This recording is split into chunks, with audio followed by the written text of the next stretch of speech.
இரணியல் அருகே லாரி மோதி தொழிலாளி பலி. கன்னியாகுமரி மாவட்டம் கருங்கல் அருகே உள்ள தொலையாவட்டம் மாதாபுரம் பகுதியைச் சேர்ந்தவர் ரபன், வயது 30. இவரது மனைவி ஷீபா.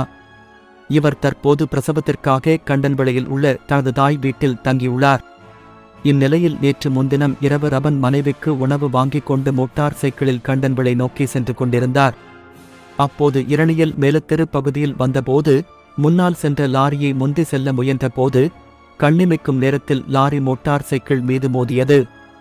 இதில் ரபன் லாரியின் சக்கரத்தில் சிக்கி தலை நசுங்கி சம்பவ இடத்திலேயே பரிதாபமாக இறந்தார். இதற்கிடையே விபத்தை ஏற்படுத்திய லாரி நிற்காமல் சென்றது.